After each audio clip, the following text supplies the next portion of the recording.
Hello, everyone, and welcome back to Spirit Man Studios. I'm trying out this new lav mic here, and hopefully it works and doesn't kill everyone's ears. But let's talk about Aquaman. Aquaman is the sixth entry into the DC Cinematic Universe, or what is considered a cinematic universe at this point, and stars Jason Momoa as Arthur Curry, or Aquaman. After the events in Justice League, he has to pretty much adjust to being a life of being called Aquaman. You know, he's trying to avoid being part of the Atlantean thing because of a backstory that involves his mother, and his mother, dies supposedly until his half brother Prince Orm is trying to unite the seven armies of the ocean, the various armies, so that they can go and conquer the above dwellers, or us essentially, with using huge tidal waves and a lot of different things and trying to destroy Earth itself. His motivations there, and somehow in the middle of this you have Black Manta, who during the one of the opening action sequences, his father dies, and he goes out and tries to get revenge for his father's death on Aquaman. And at the same time, you have this Trident, who, of which, if Orm were to get it, he would control pretty much everything. But so it's a race against time, and it's a race against everything. And personally, I felt there was too much going on. The film itself currently sits at around 2.5 hours, I want to say. 2 hours and 25 minutes, I'd say. And the movie itself, while there isn't really a lot going on, there's just so much in this movie. It feels very clustered. Like, I understand Black Manta's involvement in the film, and he gets some reincorporation in the film, but I think, for me personally, if I was making this film, I would have either had his involvement be a little bit more fleshed out inside of the movie itself, or even just cut him out altogether, because he's barely in the film, for one thing.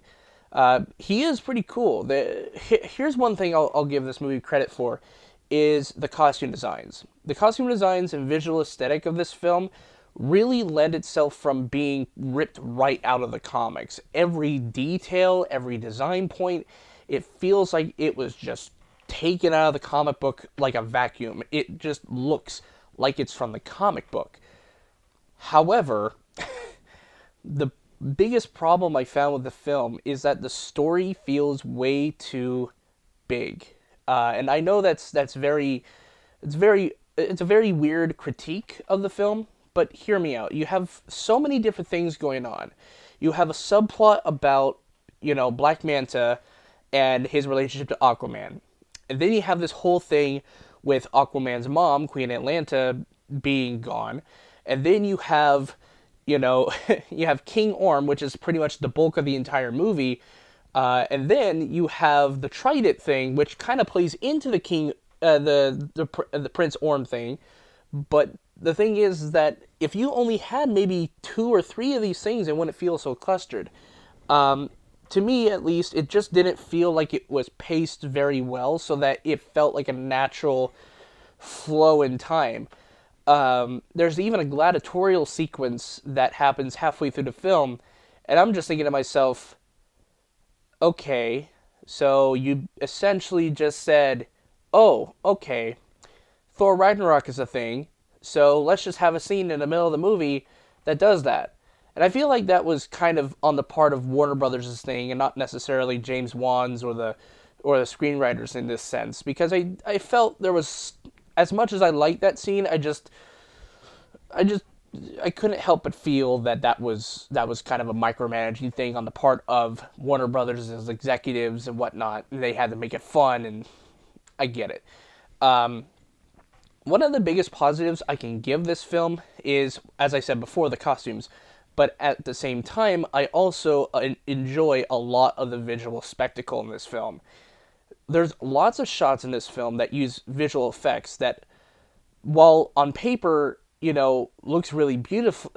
While on paper, it's visual effects, right? How are you supposed to believe visual effects? But there's lots of points in this movie that look so beautiful that it just, I don't see my, I just don't notice the visual effects. There's so many beautiful shots, like landscape shots, the ocean shots. But there is some places where I felt like it was fairly noticeable of like the green screen. So visual effects wise, there's lots of parts in this film, including the big climactic battle sequence at the trench, that looks so beautiful. It looks so great, and I never seen battle sequences as big as either say Lord of the Rings, or even recently back in March you had a film by the name of Ready Player One that had a huge battle sequences that used a lot of visual effects. So in terms of this one was pretty cool. But where this film flounders for me in terms of what the movie is that I felt the story was a bit too clustered. I felt that even though the plot was followable, the story itself just there was too much going on for me. And that's probably just a personal thing, but I just felt it was overstuffed. And it felt like they were trying to really launch this as the next big franchise, and I don't think you needed to try that hard. It was already giving into its proclivity for cheesiness. It was already giving into the fact that it's an Aquaman movie, and you shouldn't try to make a huge deal out of it.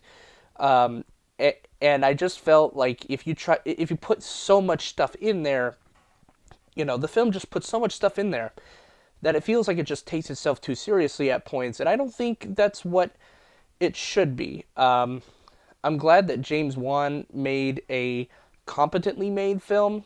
It's not perfect or anything. I wouldn't put it in my best of the year list, not fully. It's one of those movies that I found so kind of meh. Like on the story based level, I can't really get attached to these characters. And the characters themselves are not that good. They're not written well, and I wish that was better. Because I couldn't attach to them. As cool as this movie looked, as refreshing as some of this really was, it just felt like a lot of the time I was being hit in the head with a huge glass bottle. Like it just, I don't know. For me, it just didn't fully work. There's a lot of stuff that I found enjoyable. The action sequences in this movie are some of the best in DC's history, so far at least. It's the best in terms of that. Like, there's lots of great, tracking shots. There's a lot of great open scene battle sequences. There's a lot of great action sequences in this movie, and I think James Wan does a good job doing that. Visual effects wise and world building wise, like Atlantis looks fucking great. It looks beautiful, and it reminds me, in terms of the color palette at least, it looks more like Pandora. So I hope James Cameron isn't looking at that film and already writing up a cease and desist letter. But I thought the visualization for Atlantis was pretty beautiful for the most part. There's one scene in particular, however, in that sequence that just looked way too fake for me. I couldn't really take that part seriously, but the rest of it looks very beautiful, and it looked like a place that I really would want to visit. Like, it looks very advanced, it looks very beautiful in the ocean. But my thing with it, again, visual effects wise is good, costumes are good, editing for the most part is pretty decent. But there is some distracting CGI faces in the first act of the film. I felt, again, the story wasn't that great. The characters are kind of paper thin, and I really didn't see any way to really get myself connected with these characters. It has this broader social commentary about the environment and pollution and whatnot. And while, yes, some people have already ascribed it, the Captain Planet movie, I personally don't see it that way. I mean, it tries for social commentary, but it's not as huge as what Black Panther was trying to do. And that's another thing, too. This movie kind of also plays like Black Panther in a lot of ways, mixed with Thor Ragnarok, mixed with some elements of, Namor. But I don't know. For what it does, I'd say it's an enjoyable time. It's not the best movie of the year. It's not the best superhero movie of the year. I'm glad it's doing well at the box office, because clearly a lot of people love it. I think it's already busted $1 billion, I believe. But Aquaman in itself is not that bad of a movie, but I didn't I don't think I don't think DC's necessarily on the right track for me still. Hopefully Shazam is good, but I'd say for me I want a almost a complete reboot, except leave Wonder Woman and Aquaman there. I think those two are probably the best so far of these DC experiment movies.